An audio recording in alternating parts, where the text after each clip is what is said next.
All right. Good evening. The rainy evening edition of the Daf Yomi. It's nice to be able to snuggle up with your Gemara with a warm cup of coffee. Can't beat it. Can't beat it. Second rainy evening. The first one was worse.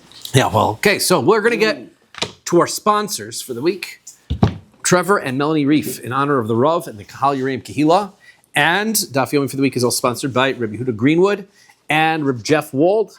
V'zchus a refuah shlema for their dear friend Jeff Dabrowski, Yaakov ben Miriam. Should have a refuah shlema. We are at the two dots on the second wide line of the page on Chaf Amid Aleph, 20A1, 20A something. A2. A2, thank you.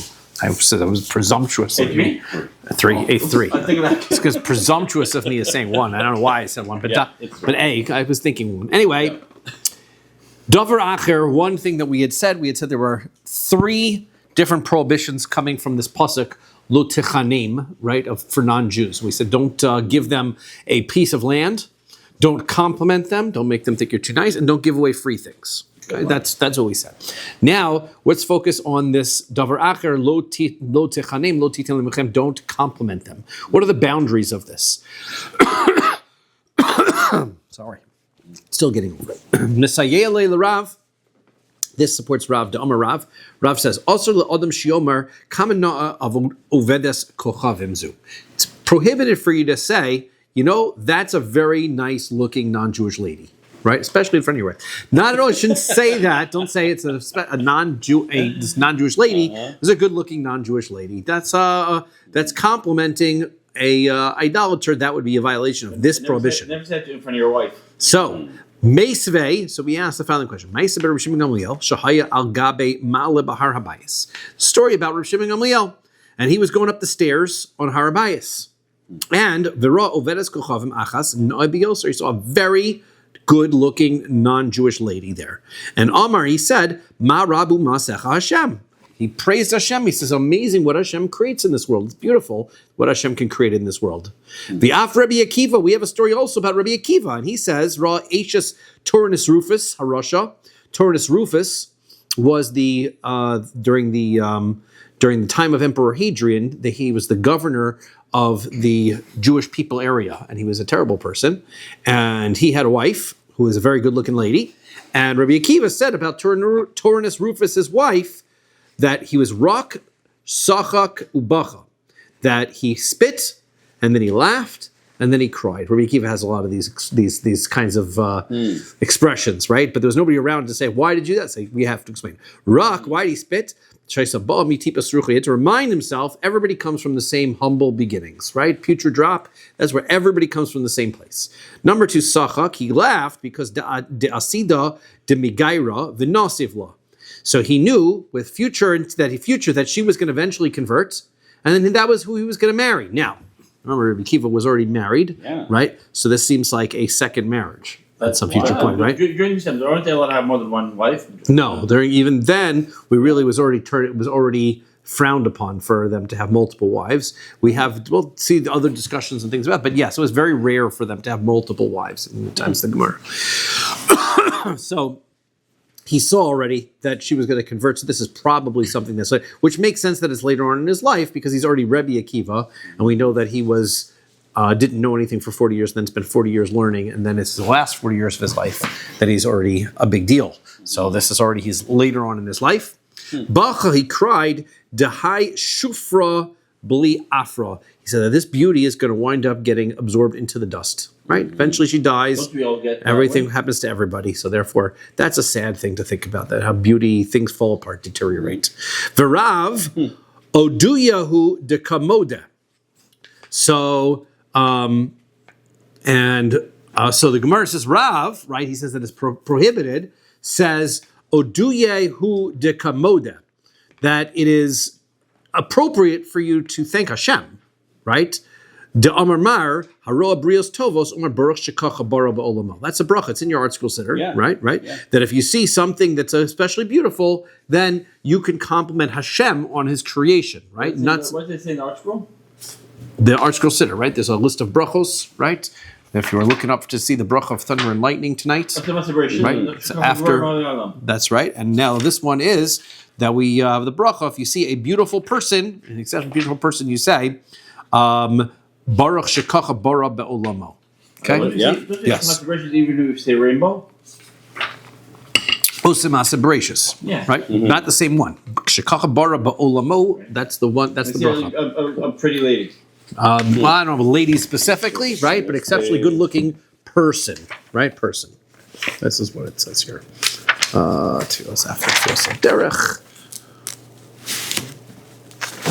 Here we are. This is not the most exciting thing at home, but don't worry, you'll be able to look it up. He says, here, haroe brios nos bein adam bein behema v'chaya. If you see something beautiful, whether it's a person or an animal, o ilonos tovim, or beautiful trees, mevarich, you make the bracha. Shekacha lo ba'olamo. Have this bracha in your pocket when you go to the aquarium or the zoo, or you go to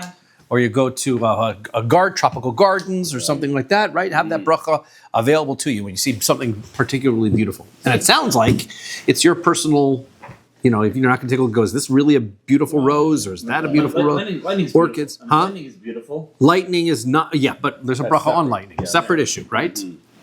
Okay, so that's what they were doing. That's not the same prohibition. Remember that the problem with complimenting a non-Jew is that they'll get complimented. And then they'll become close to you. You don't want that. So this is a general thanking of Hashem that beautiful things exist in the world. However, there becomes a secondary problem. Ulistakuli mishari. How could they have looked upon a woman's beauty that is inappropriate? That's a secondary issue, right? The first question was, to compliment non-Jews. Now the fact is, it's a lady. It's not right. So Meisvei. So we asked the following question. V'nishmarta mikol davar ra. So this pasuk says that you should guard yourself from everything that is evil. This is in Dvarim Chaf Gimel, and it says, Shelo yistakel adam be'isha noeh. A person should not look upon a beautiful woman. Va'afilu penuya, even if she is unmarried. Be'eshes ish, and when it comes to a married woman, va'afilu mechueres, even if she's ugly. Right? Just try to keep our distance, especially when it comes to not married ladies, but even unmarried ladies. The problem is that a person could have a shichva zera levatala, could have a seminal emission as a result of being aroused by such a sight. So therefore, a person shouldn't take a look at that. V'lo b'bigdei tzeva, shalisha also shouldn't look at the colored garments, beautiful dress. Don't go into the dress store. Say beautiful women's clothing. Well, we're going to say that might not be a problem. But unfortunately, you see women's clothing and it seems as men's clothing. That's what we're going to see. That's not going to be such an issue. As well, the Gemara is discussing these things. V'lo b'chamor, v'lo b'chamora, v'lo b'chazer, v'lo b'chazira. Don't watch animals mating, right? Also not appropriate to watch. V'lo b'ofos, not birds. Bizman sheniskak and zelazah, when they are getting together. V'afilu mali einayim kemalach hamaves. And even if it's hard for you to not look in any particular direction, like it's all around you, like the eyes of the angel of death are all around him, and you can't look away. You're basically in a place where there's a lot of inappropriate things, whatever. You do your best, you avoid it. Don't say, well, I guess I'm stuck here, so therefore I can look around. No. Amru alav al malchama. Since we mentioned that, you know what they said about the angel of death? Shekulam mali einayim. He has eyes all over. Right? Hashem. Hashem, I guess the question is that Hashem has no eyes. He's just aware of everything, right? The Malach HaMaves has got eyes all over, whether he sees all. So we say that's because that he's the Yetzer Hara, right? So he's completely aware of all the transgressions and everything that you do, and he's aware of all of these kinds of things and how to entice a person. Bishas ptira so shachole, when a person is sick, is going to die. Omeid me'al mirash osov. So the angel of death comes and stands upon his head, over his head, right? Hovers over his head. Vecharvo shalufa biyado, and he's got his sword drawn, right? Nobody can see him. I guess the person who's very sick sees him. Shalmara tluyabo, he's got a drop of poison hanging off the sword. Kavan shechola roa also. Once the sick person sees the malach hamavis there, mizdazeya, he shudders, uposech piv, and he opens his mouth. Vezorka letok piv, and he drops the poison into the person's mouth. Mimena mace, and from that's what causes the death. Mimena masriach, mena panav morikos, and that's how what also causes the body to decay. And also that is what causes the yellowing or the sallowing of the skin of a person after they die as well. The sword is a prop, basically. The sword is pretty much a prop. Yeah. It's like to get him to go like that. It seems like that. So the answer is Karen Zavis Havai. They didn't go looking for the lady, right? They just happened to be walking, and she was walking this way. He was coming around the corner, and there's the lady. And so he says, okay, now that I saw the lady unintentionally, now I can make a bracha, thanking Hashem in any event. But he should avoid, obviously, had the lady been around, he would have avoided looking and staring. Okay. Now we mentioned colorful ladies' clothing. Shouldn't look at that. So Amar Rabbi Yehuda. Rabbi Yehuda says, Amar Shmuel, in the name of Shmuel, Afilu shetuchin al gabe kosel. Even if they're hanging up on the wall, right? You have a clothesline, and there's all the dresses are out. Don't look at that even, right? Amar of Papa.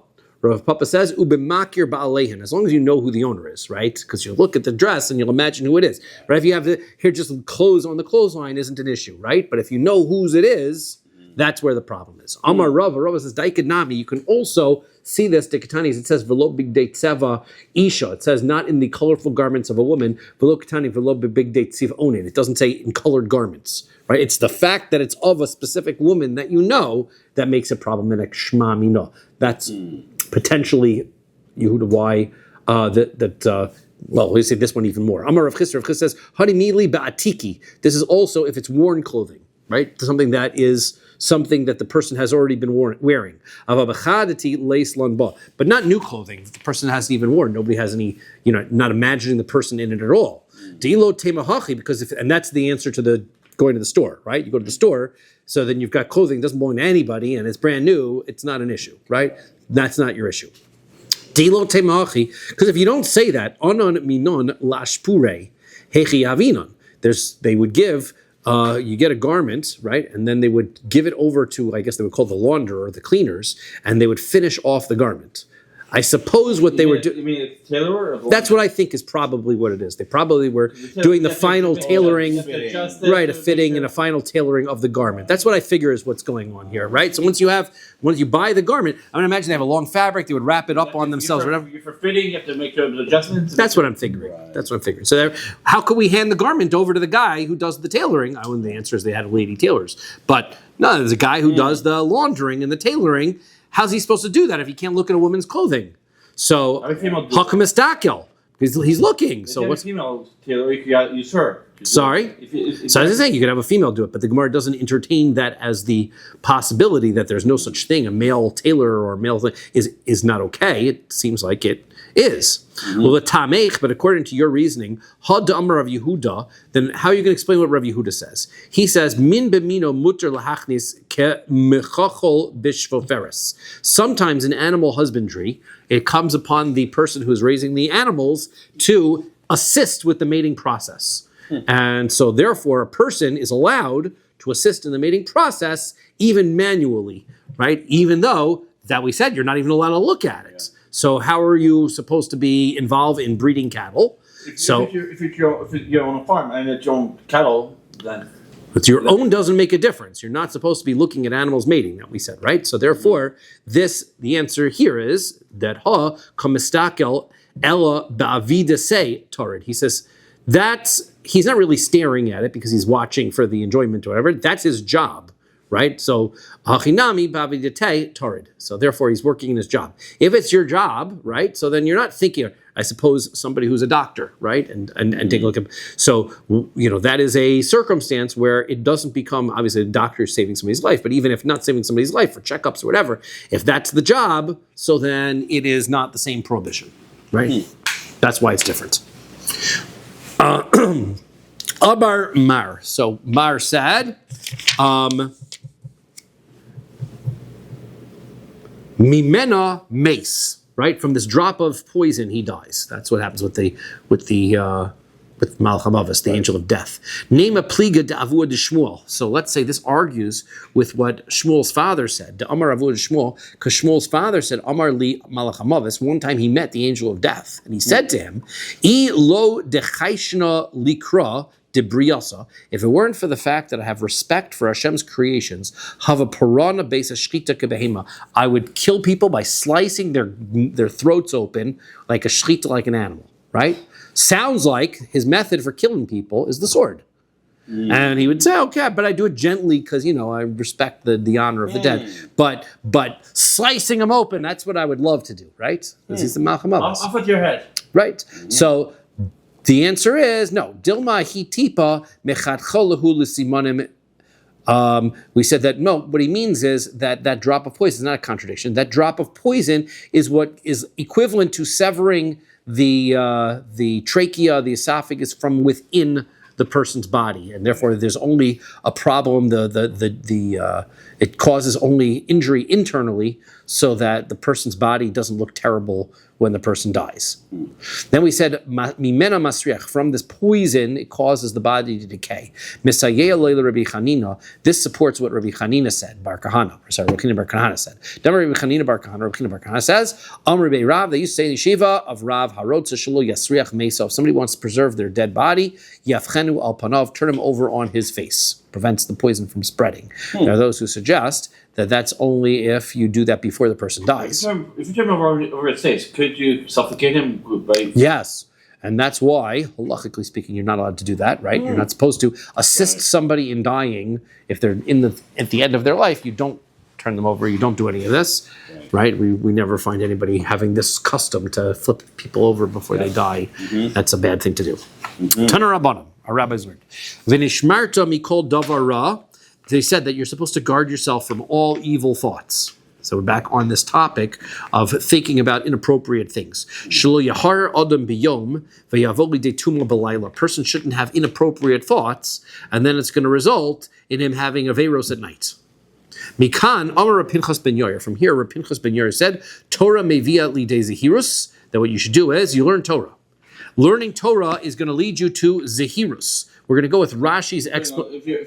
If you learn Torah and you have the angel of death right there, he can't kill you. You're safe. That is true as well. But this is talking about the way to become a tzaddik. So hang on here. Torah brings you to zehirus. We'll follow Rashi's explanation of these words. Rashi says that when an avera comes to your hand, you are going to be very careful to avoid doing that avera, not to trip over it. Then, if you do that, right, because that's what we said, right, learn Torah, that'll avoid the avera. So that's right. Then we continue on. Zehirus, if you've got that down, that's mevila de zrizus. That's going to get you to become zoriz, to become extra careful, right? You're going to recognize danger before you get there, and you're going to keep yourself out of dangerous and bad situations. Zorizus mevili de nikius. Then, once you are staying away from averos, that brings you to cleanliness. Rashi says that means will be clean from sin, right? You will be avoiding of all sins. Nikius mevia lide precious. Then, once you get through nikius, so that's going to get you to separation, precious, right? Which means you're even going to separate from things that are permissible, right? You're going to say, you know what? I don't need to eat that cake or whatever. I keep myself under control. I don't need to. I'm a person who exerts. I'm a person who lives in a way of self-control. I do things that are good for me. I don't do things just because they're permitted, right? I do them because they're good for me.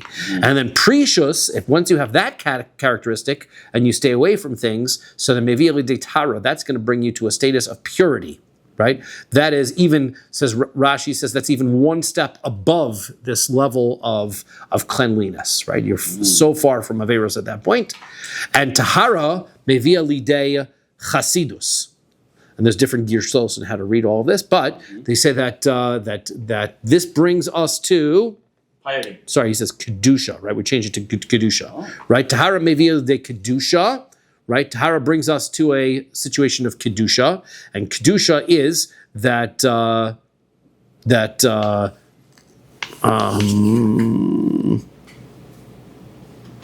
kedusha chavdal here. Right, you are pure of the heart and mind. Your thoughts are pure. Right, at that point, you've now mastered your ability to have self-control in the physical world, and then what you do then translates into your body and mind. And then comes kedusha. From kedusha brings us to anava. From kedusha brings us to humility. Right, and then humility is when we are self-aware of our strengths, weaknesses, and we are not overly absorbed with ourselves. And then anava, once you have that humility, then that makes you fearful of sin. is not fearful of punishment, but you're so afraid that of what the tumah, what the impurity, what will be caused by being sinful, that you actually are afraid of doing an avera because it'll knock you down some pegs. Yiras chet, and the fear of sin, mevia lidei. This is where we change it to chasidus, right? This is where chasidus comes in, right? It's different girsos. Well, why would we be scared of sinning if we do mitzvahs are more complicated than sinning? Doing mitzvahs, what do you mean by doing mitzvahs are more complicated than sinning? No, because every time you try to do a mitzvah, sometimes it can slip on you, but you could be doing a sin instead of a mitzvah. Usually not. If you're doing a mitzvah, usually you're not going to, even if you don't do the mitzvah, right? If I pick up a lulav and I accidentally drop it, I didn't do an avera, right? So, okay, so that brings us to chasidus, which brings us to this next level of chasidus, which is a piety that exists where a person does the right thing for the sake of the right thing, doesn't do it because he himself gets anything beneficial out of it. He's doing it because it's mekadeshim shemayim. And that, chasidus, is meviri de ruach hakodesh. Then that's when Hashem Shechina comes upon you, and you get Ruach HaKodesh, and Ruach HaKodesh mevia lidei tchias hamesim. And then when you're a person who does Ruach HaKodesh, you can actually eventually become a source of life yourself and bring the dead back to life, like Eliyahu Navi does and Elisha does. So we have the highest level of Nevi'im are actually able to bring the dead back to life. Okay, and wouldn't it be like considered like black magic or something? It is not, because it is using the kedusha of the divine presence that rests within you. It is not a black magic at all, right? You're not using forces of tumah to do it. And then, so now, this is why we switch the girsa, is because Chasidus Gedola Mikulan. Chasidus is the highest one, right? After Chasidus, everything that comes after Ruach HaKodesh and Tchias HaMesim, those are things that Hashem's Shechina comes upon you and helps you out. But this girsa changes it. Now, the Art Scroll girsa does not change it. I remember the Art Scroll leaves it as is, and it was bothering me greatly. Correct. Yeah. Like Chasidus is the greatest, but then it's like in the middle. Yeah. Right? Exactly. You still have a Nova to go, and you still have Yiras Chet to go. So that's one of the reasons why the girsa gets shifted. There are many girsals to this. The Yerushalmi leaves out some of these stages, and there are Mefarshim saying, it was just, it's the same basic idea of it. And then there's the Rishonim have various versions of this. I read this according to Rashi. Mesilas Yesharim, I think it's in Vav, goes through all of these characters, this whole pathway all the way through, and explains in great detail how what each one of these levels is. He doesn't explain it exactly according to Rashi. He has different versions. He calls, for example, that he says that Zehirus is avoiding an Avera, Zrizos is doing mitzvos, positive, right? And it means quickly, right? To hurry up and do things. Right. So therefore, different explanations to it.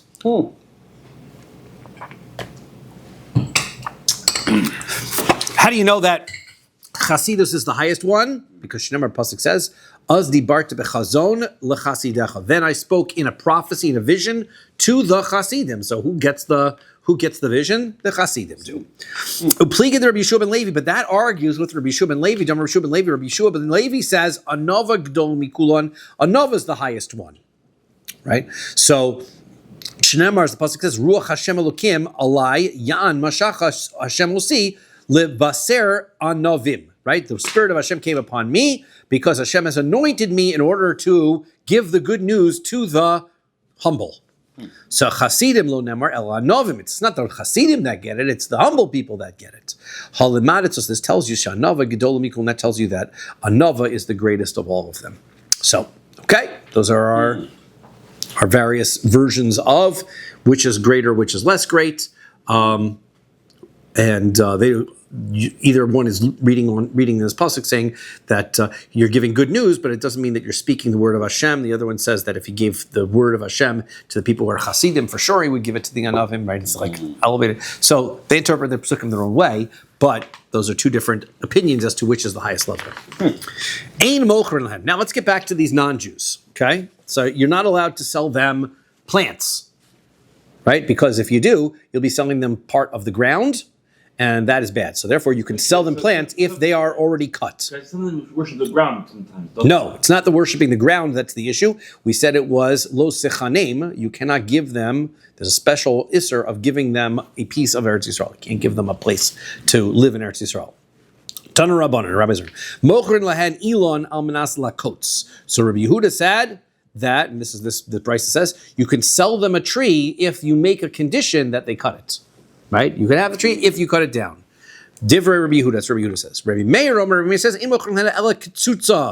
you have to have it cut first. You can't make a condition. It's got to be cut before you sell it. Shachas amnas ligzos, vegozes. Divrei Rabbi Yehuda. Rabbi Yehuda says that you can sell the wheat as long as you tell them that the condition is you've got to harvest, you got to cut it. That's what Rabbi Yehuda says. Rabbi Meir Omer ein mocher lahen ela gezuza. No, sorry, that's the animal fodder. This is a like a weed that they would sell to be able to feed animals. That's what this one is. So you have to harvest it. So that one is the second one. And Rabbi Meir says, no, it's got to be cut before you sell it. Same idea. Then third one, kama, if you've got standing grain, that's the wheat one, standing grain, almanas liktzor, and he says, I'll sell it to you as long as you cut it. The kotzer, and then the non-Jew cuts it, that is fine. Different Rabbi Yehuda, according to Rabbi Yehuda. Rabbi Meir Omer ein mochrin ela ketzura. It has to be cut already. Sounds like they just said the same thing 3 times. Utzricha. So the answer is, I need all 3 cases. Why do I need all 3 cases? Diashmayin on Elon. If you had told me about the tree, behakam Rabbi Meir, that's where Rabbi Meir would have said, no, it's got to be cut first. Why? Kevan de lo posid mashila, because the non-Jew, he loses nothing by leaving it in the ground. So therefore, even if you made a condition, maybe what Rabbi Meir is worried about is, even though you made a condition to cut it, he's not going to. So therefore, you don't want him to have it, and then in the meantime, he leaves it around and he uses the land. We don't want that. So therefore, aval, but in other cases, dechimashu law pasid. When he's got, let's say, grain, for example, that if he leaves it in the ground, it's just going to die. Right? As soon as once the grain is already ripe, if you don't harvest it, it dies. So then, of course, the non-Jew is going to cut it, and he might agree with Rabbi Yehuda. So therefore, no, Rabbi Yehuda. So you'd think he agrees with Rabbi Yehuda, but the answer is no, he does not. And he says it still has to be cut. Viash meinan bahani tarti. And if you had told me these 2 cases, delo yedia shavchaihu, because he does not know that it's going to get any better by being in the ground, meaning the tree, leaves it, this wheat, it's going to get worse, right? But what about a circumstance like this other type of weed, whatever, the longer you leave it in the ground, the better it is, it grows more. So aval shiches, but the shiches, this plant, diyadia de shivchaihu, right? He knows, this non-Jew is going to know, if I leave it in the ground, it's going to get better. So then, Ema Modi Leila Meir might say Rabbi Yehuda, who says normally I can sell it on condition that he cuts it, might even agree in this case that you can't sell it on condition to cut it because the non-Jew has incentive not to cut it. And he might agree with Rabbi Meir. So therefore, it tells me that. So if you told me in that case, Rabbi Meir, that's where Rabbi Meir would say, no, it's got to be cut first, the case because the non-Jew knows that leaving it is better. But in the other cases, Rabbi Yehuda, he might agree with Rabbi Yehuda. So therefore, this tells me the boundaries, right? Even if the non-Jew has incentive to leave it in the ground, Rabbi Yehuda and Rabbi Meir still argue. Even if they have incentive for him to cut it right away, they still argue. So either way, it's always an argument. Okay.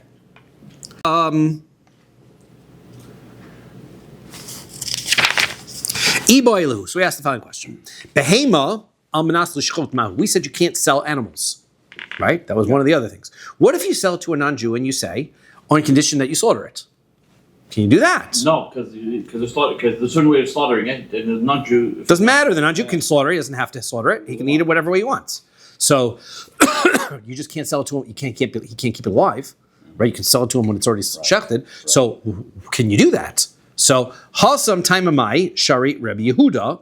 Why is it that Rabbi Yehuda says that it's permissible? Delav Birshusei Kaimi. Velo Mati Mashi Lahu. The answer is because Rabbi Yehuda says, look, when you sell the tree or you sell the plant, he can't take it anywhere. It's on your property. So therefore, he's got no choice. At some point, you can oversee the fact that he's going to follow through on the condition. Aval behema, but when it comes to an animal, kaven dirbrishusei dove kochavim kaima, the non-Jew takes the sheep and he leaves. So then mashile, he might ignore the fact that he told you he's going to slaughter it. He'll ignore it. You have no way of overseeing that. Al dilma lo shnor. Maybe Rabbi Yehuda doesn't care. Maybe that's true. As long as he made the condition, you're off the hook, right? So Tashma, come and listen. The Tanya Una Brisa, behema al minas lishchot v'shochet, that if you have an animal and he sells it on condition that you're going to slaughter it, and he does slaughter it, then that's fine. Div Rabbi Yehuda says. Same, he's consistent. And Rabbi Meir Omer, ein mochrin lo ella shchuta. It has to be already slaughtered, right? So they are consistent in their argument with animals and with crops, right? As long as Rabbi Yehuda says, as long as it's a gzera, it's a problematic circumstance, but you can do it if you're sort of sure that he's going to follow through. Okay, next Mishnah. Ein maskirin lehem batim be'eretz Yisrael. You're not allowed to rent a house to a non-Jew in Eretz Yisrael, right? Vein tzarich lomar sodos, and for sure not fields. That's for sure a problem. So how do you get non-Jews like the Christians in Israel now? Well, don't be the one who sold it, right? There's a lot of Christians there living there now. Did you sell it? No. No, I didn't either. So it's not my avera. Or rent it. Somebody did it, right? Syria. Now comes Syria. Syria is where modern day Syria is. And Syria was conquered during David Hamel's time. But when he conquered it, this is called a kibush yochid. He had his army and he went through and he took over that area. So the question is going to be, does that make it part of Eretz Yisrael? Does that make it not part of Eretz Yisrael? Is that enough to consider Syria a neighboring land that the Jews were under control of? Or is it part of Eretz Yisrael? Okay, so that's really where the argument is. So when it comes to Syria, this opinion says it's not really part of Eretz Yisrael. So maskir lehem batim, you can sell them houses. You can rent them houses there, right? Aval lo sodos, but not fields. Not fields. Now, we'll see why. The Gemara is going to discuss what the issues of fields and houses are. Ubechutz laaretz, when it comes to outside of Eretz Yisrael altogether, and outside of Surah, so then mochrim lehem batim, then you're allowed to sell them houses, right? You're allowed to sell houses in Thornhill. Umaskir and sodos, and you can rent them fields, right? That's going to be an issue still. Sounds like you still can't sell them farmland. We'll see what's going on, right? Divrei Rabbi Meir, that's what it says. Yeah. Okay.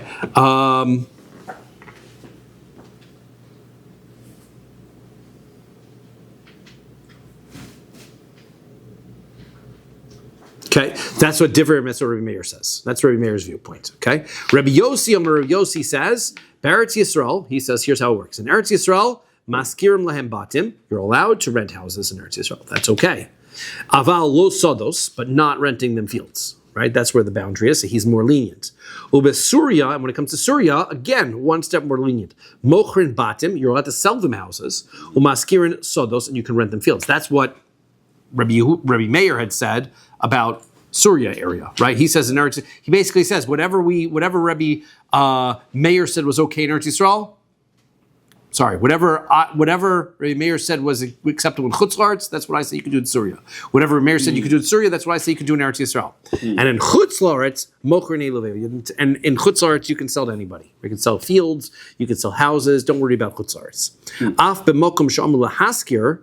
Now, even, by the way, where we did say that you're allowed to rent a house, lo lebeis dira amru. You're not allowed to sell, you're not allowed to rent it to them to live in, right? You can rent office space, but you can't rent to them a place to live in. Why? Because non-Jews move in their idols, right? And so therefore, it's your house still at the end of the day, and you don't want idolatry in your house. Shneimar, because the pasuk says, "Lo savito eva el beisecha." You should not bring an abomination to your house. Or bechol makom. Now, every place, lo yaskir lo es hamerchatz. You're never allowed to rent out a bathhouse. Mipnei shu nikra al shemo, because everybody knows that's your bathhouse. So we'll discuss all of these things in some detail.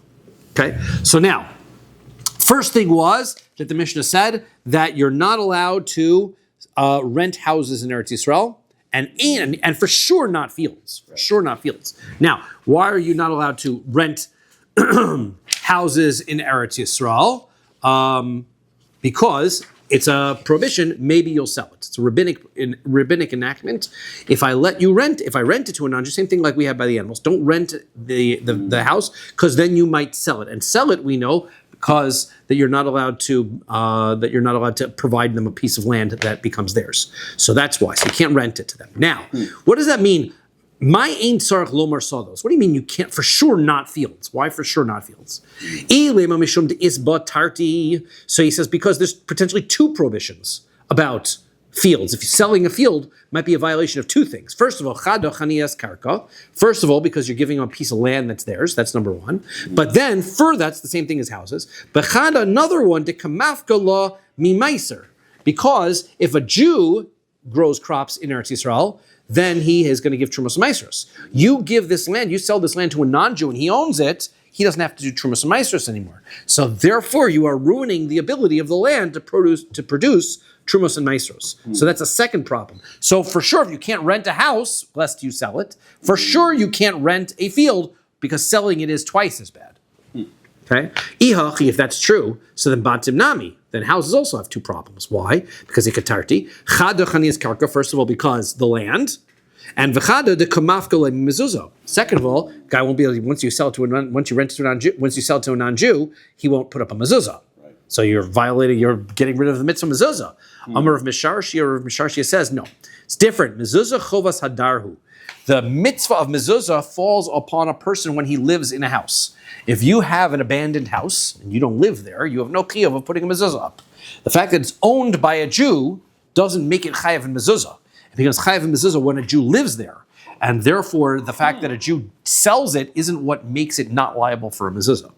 When it comes to a field, right, if the Jew owns it, right, let's say, for example, if a Jew owned a house, I guess, and a non-Jew lived there, right? So then he wouldn't have to put up a mezuzah. Say we're chutzars, right? So a field is different. If a Jew owns a field in Eretz Yisrael and a non-Jew is on his field, Trumas and Maasros are still required because the Jew owns the field. Right. So therefore, when the Jew sells the field, that is what ruins the Trumas and Maasros requirement. That's why it's twice as bad. Okay, so then we said Besuria, when it comes to Surya, Maskir and Batim, we're allowed to go one step less. You can rent the houses, but you cannot, but you're not allowed to rent fields. So why? Maishna mechira delo. Why is it that you're not allowed to rent houses? Mishum mechira de Eretz Yisrael. Because we're worried that if we let you rent a house in Syria to a non-Jew, then you might rent one in Eretz Yisrael. Okay. Ihachi, if that's true, maskiros nami nigzor. So he says, then if that's true, I'm sorry, it's Maishna Mechira. It's the selling. Why can't you sell it? That's the question. Why can't you sell it in Syria? Why can't you sell a house in Syria? Because you might sell the house in Eretz Yisrael. Ihachi, if that's true, Maskiras Nami Nigzor. So then let's also say that you're not allowed to rent it out as well. Okay? Because that's what we said. Rabbi Yehuda said, you're allowed to rent the house. It's selling that you can't do. So he says, well, why would you be allowed to sell it as a gzera that you won't be allowed to sell it? Shouldn't be allowed to sell it because you might sell it in Israel. I shouldn't be allowed to rent it in Syria because then I might sell it in Eretz Yisrael also. So the answer is he gufa gzera, because we have a rule. The reason why you can't rent in Eretz Yisrael in the first place is because that is a rabbinic enactment, lest you sell it. Veinekum v'nigzer gzera l'gzera. We're not going to make a rabbinic enactment. Don't rent houses in Syria because you might rent a house in Eretz Yisrael, and don't rent out in Eretz Yisrael because you might sell it in Eretz Yisrael. That's an extra step. We only go one step. We don't go two. Now, v'has schiras sodesh b'Syria. But what about the fact that it says you're not allowed to rent the fields? So we'll say the same thing. The problem is really selling the field. Why renting the field? Why can't you rent a field in Syria then? It should be also, it's a gzera. Don't rent a field in Syria because you might rent the field in Eretz Yisrael, and if you rent the field in Eretz Yisrael, you might sell it in Eretz Yisrael. It's again double. So is that field part of the line? And we already learned that we're not allowed to. Syria? Yeah. Syria, we said, was not necessarily part of the land. That's going to be at issue here for us to discuss. The kagazrinon. And we do make the gezerah, right? Don't rent it. So hasam lav gezerah. That is not a gezerah. Why? Kasavar, because he holds kivush yochid shmei kivush. This opinion holds, as Yehuda was saying, that this Syria really is part of Eretz Yisrael. When David HaMelech conquered it, it became part of Eretz Yisrael 100%. And therefore, Syria is 100% part of Eretz Yisrael. So we're going to want to know, then why is houses any different in Syria than they are in Eretz Yisrael?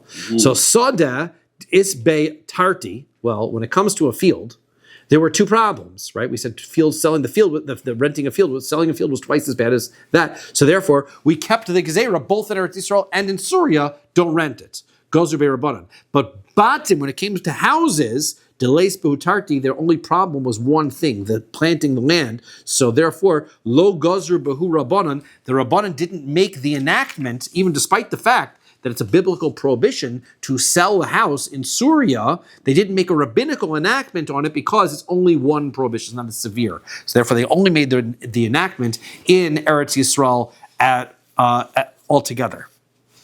Okay.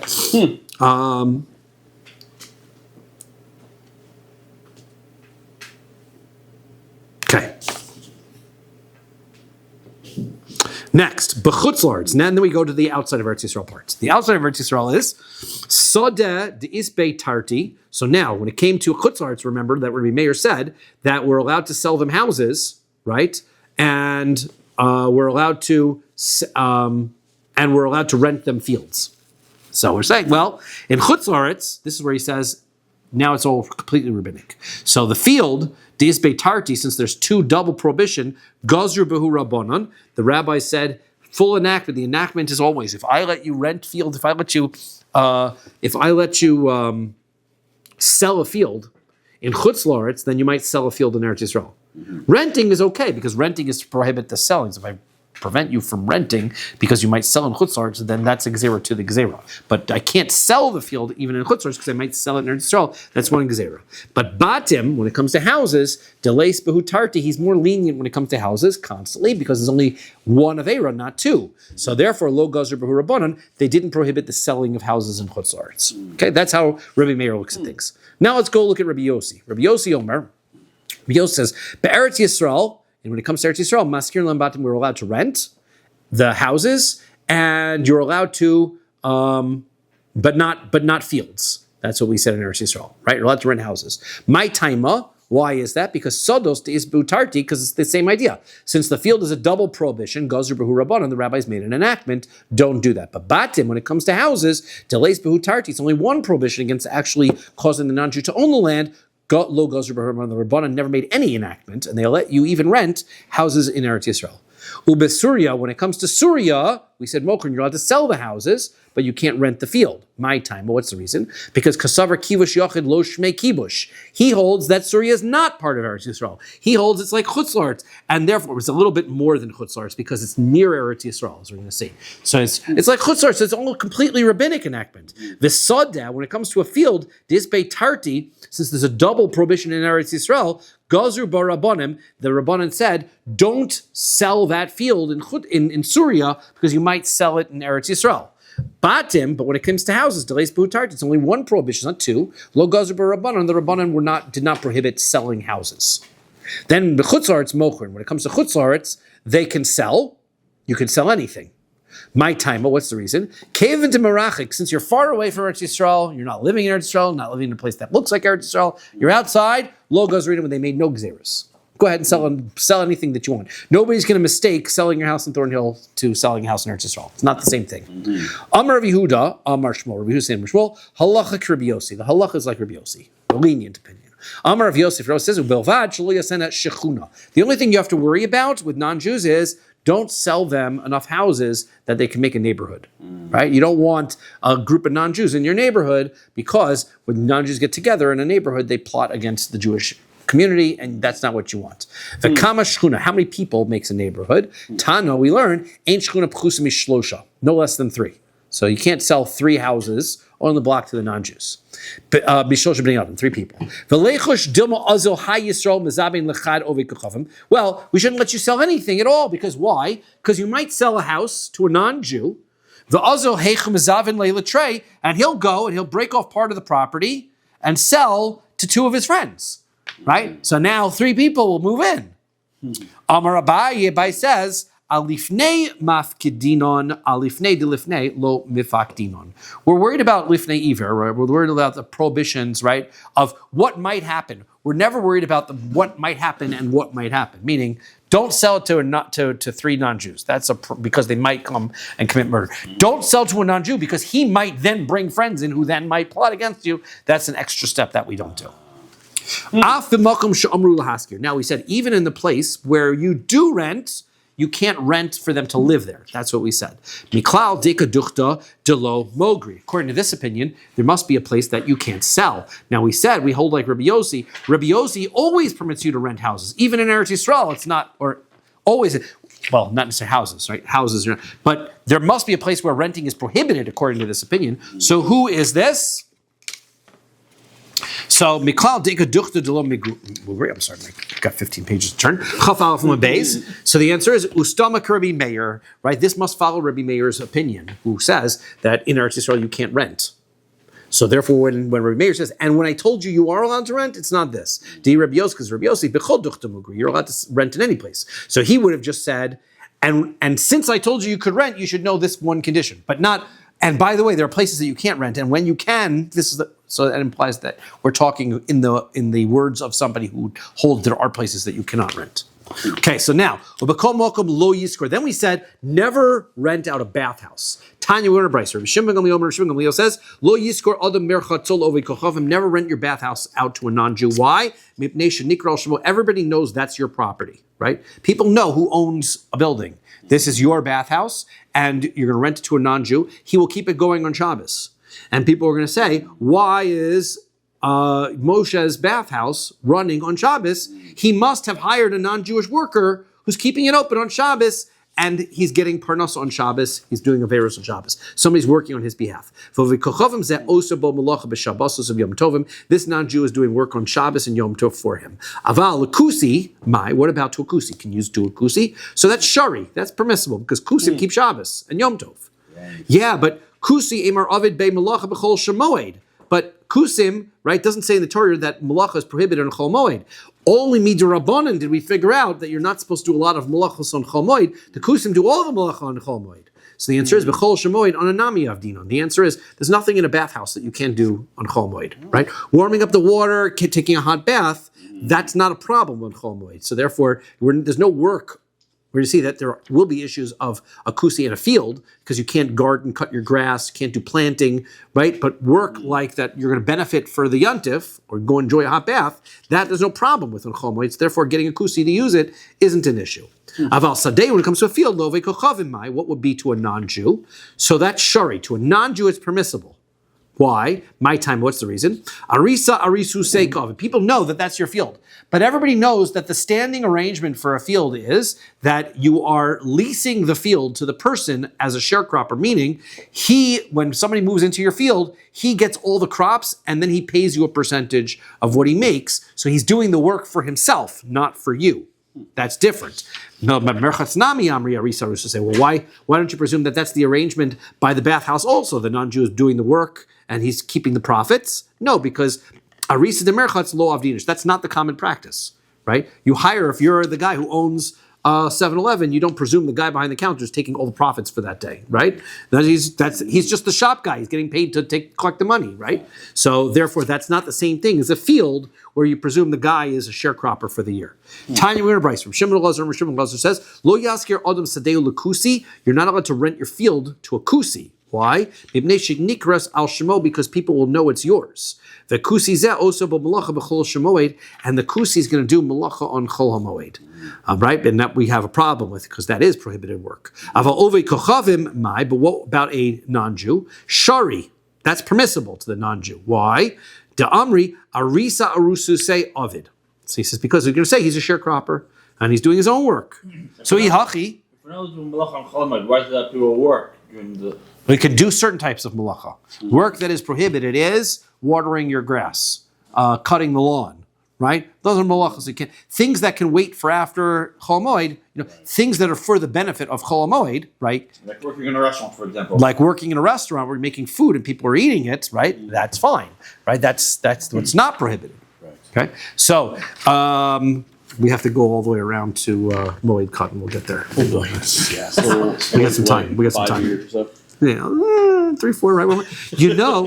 We are just. I should note that we are I think June 7th. No, is it July? I think it's July 7th. June 7th. I think is the Siyam Mishnah. Yes. 2027. Yes. So that's less than 2 years away. Remember, we have to make our plans. We have to figure this out. Absolutely. Okay. Time for what, the major CM? Yes. Well, Yes. So, ihaki kusi nami. So then why can you rent it to the kusi? Right? People, he's going to be a share. Why can't you? Because he's a sharecropper. People are going to assume he's doing it for himself. So, Amri Arisa Rusaseov, he's doing his own work. Chaf Beis Amud Aleph Arisusa Rabbi Shimon ben Elazar Leisley. He says that the answer is because Rabbi Shimon doesn't hold of this idea. He doesn't presume that people are going to see somebody working in the field and assume that he's doing his own work. So then Elovi Kochav Maitem Mutter. So then what was the reason why a non-Jew would be permitted? After all, we would think the non-Jew is doing work for the Jew as well. Damrinan, because we say, Damrinan le vitzayis. The answer is because if you rent the property to a non-Jew and you tell him to stop, he will.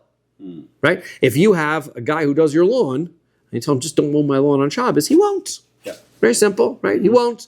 And so that's why it's permitted to have a non-Jew as your tenant versus a kusi. So kusi nami amrin lev tzayis. Why don't you just tell this kusi don't work on Shabbos, right? So the answer is kusi lo tzayis. The kusi is not going to listen to you. Why? Damar ana gemir natzvei minach. He says I'm a bigger scholar than you. It's not a problem. I can do it. I know what Chol Moed. You guys made up all these rules of Chol Moed. I'm a big chassid. I know everything about and the Torah never says anything about Chol Moed. So then if that's the case, why are you saying, because people will assume because it belongs to him? Typically, mishum lifnei iver lo sitei michshol. The problem isn't just because people are going to see and they're going to think that he's working for you. It's also the fact that you're selling it, you're giving it to a kusi. He's Jewish at the end of the day, and he's doing the work, and that's a prohibition. So the answer is chad ve'od. We're saying it's both things. You're right, it's also that. Chad mishum lifnei iver, ve'od mipnei shenikreis al shmo. Number one, it's lifnei iver because you're helping this kusi do this avera, and second of all, it's going to be called in your name, and people will assume that you are the one doing that. The work is being done for you. Hanahu morikoi de oved kochavim. Nokit b'shabsa v'Yisrael bechad b'shabsa. So there was a couple of saffron farmers, right? I don't exactly know how you become a saffron farmer, but they were saffron farmers, and what they did is they were partners, and they made a deal, right? The non-Jew will work on Shabbos and take the profits, and the Jew will take one of the other days of the week, and he'll work and take the profits. That's the deal they made. Also, Lukame de Rava, and they asked Rava, can we do that? So Sharalahu, he said, that's fine. Yeah, that's okay. You could do that. Okay. Now, Eisvei Ravina l'Rava. Ravina asks Rava the following question. 1 second, it says, Yisrael vo'id kochavim shekiblu sadeh b'shutfus. If you have a Jew and a non-Jew, that they accept a field in partnership. Lo yomar Yisrael vo'id kochavim tochel b'Shabbos v'ani b'chol. A Jew can't tell the non-Jew, you work on Shabbos and I'll work during the week. Right? Why? Because when you are a partner with a non-Jew and you buy a field, the partnership means that I'm responsible for doing half the work and you're responsible for doing half the work. So when the Jew says, I'm not showing up on Shabbos, the non-Jew is working on behalf of the Jew. Which is the problem. He's working on behalf of the Jew on Shabbos. So then when the Jew works on behalf of the non-Jew, that's not an issue. Right. But the Jew can't take profit in exchange because the non-Jew is doing him a favor by doing the Jew's job on Shabbos. He can't do that. So that's where there's a problem. But if they make the agreement before they go into partnership, before they buy the field, that's okay, right? Why? Because the condition of it is, I'm not working on Shabbos, you're doing all Shabbos. I'm going to take all Sunday, right? So therefore, since that's the arrangement, when the non-Jew works on Shabbos, he's doing his own arrangement. He's following the arrangement. In the first way, there was no arrangement. Therefore, when the non-Jew works my half of the work on Shabbos, he's filling in for me. This is not filling in for me. That's where it's different. So you have to make the arrangement beforehand. You can't get started and then make the arrangement afterwards. Now, not only that, they made no arrangements at the beginning, and now everything's harvested. The non-Jew did all the work on Shabbos, and the Jew did all the work during one of the other weeks. Now they're coming to divide up the profits. Okay, so they want to divide 50-50. Also, then you can't take benefit. You can't take that part from Shabbos. That's where it's prohibited. Why? Because it's after the fact. He can't benefit from that work that the non-Jew did on his behalf on Shabbos. Okay, so ichsif. So Rava got upset. He realized that he made the wrong psak when it came to these saffron farmers. He told them it was okay what they were doing, and it wasn't. That was embarrassing. So that's why he's upset. Yeah, he's embarrassed. Literally embarrassing. Lisof, at the end, Igloi Milso de Hisnu Meikar. At the end of the day, he looked into it, and it turns out they had made that agreement before they got into it. So therefore, He was correct. that's right. So it turned out that it worked out. So good. Okay. Now there's another version of the story here. Rav Geviha Mibei Kosil. That Rav Geviha from this place called Beit Kosil said, Amar, he taught that the story was like this. Amar Hanhu Shasili de Or Lahava. He says, you know what happened was these people, they were harvesting an orla field. They had a field and they planted trees. So the rule is that all the fruits that grow in the first 3 years are orla. Jew can't get any benefit from it. And then after that, the Jew can get benefit from it. So what happened is that this wasn't the case that it was a Shabbos Sunday exchange. The case was that the Jew said to the non-Jew, you get the produce for the first 3 years, and then I'll get produce for the next 3 years. So he's trading orla for the non-orla. So ove kochavim achol shnei de orla v'Yisrael shani de hetera. The non-Jew ate the years of orla, and then the Jew ate the permissible years. So also the kamei de Rava. In that circumstance, they came before Rava. He has the story a little different, right? This version of the story, they came to Rava in that circumstance. Shara lahu, and he permitted it. Now, the ha'osve Ravina l'Rava. But 1 second, according to the story, Ravina asked Rava a question, and the question came from the story about Shabbos and Sunday, but this doesn't present a problem according to this version of it, because there's no prohibition against the non-Jew working the field during Orla. That's not. As far as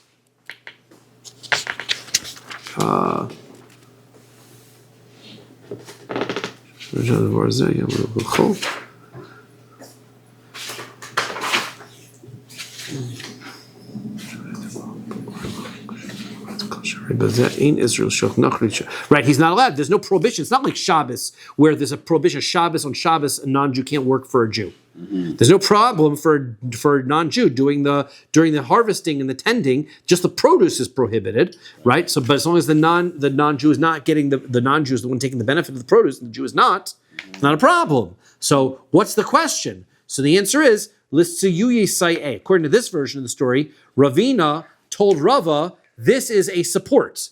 What you're saying is, in other words, that it's clear that there's only problem with Shabbos and Sunday exchange is that it's Shabbos and he's being a shaliach, a messenger for the Jew on Shabbos. If that wasn't the case and they were just exchanging prohibited for permitted, it would be okay. And therefore, that's why this case of Orla is perfectly fine. The non-Jew can take the Orla and the Jew can take the non-Orla. But then why was Rava embarrassed? If the question wasn't a good question, why is he embarrassed? So the answer is that never happened. He was never embarrassed, right? The first version of the story, Rava was fine. Rava had said psak. He was right. Ravina said, that's a good point. Let me show you why. And Rava said, thank you. Eboy asked the following question. Stama mai. What is the halacha if they start their partnership and they don't make any deal at all before they start? So Toshma, come and listen. Im hisnu mitchila mutter. If they made if they made their partnership, they made their condition at the beginning, then it's permissible. Hostam also, which means that if they didn't, it would be prohibited. Ema seifa, but then in the end it says, in bo lecheshbon, if they didn't make an agreement and now they come to calculate aser, so then it's prohibited. And hostama mutter, which means that if they never came to make a calculation, so then they just simply divided up, and they didn't mention in their calculation, well, you take Sundays instead of Shabbos. That would be, as long as they didn't specify whether you're taking for Shabbos, you're taking for Sunday, that would be permissible. So the answer is, you really can't learn one way or the other from that text, right? It's something that you can't exchange for. So, right? So, hadron alach lifnei edehen, hadron alach lifnei edehen, hadron alach lifnei edehen. That is the end of Perek the first. Wow.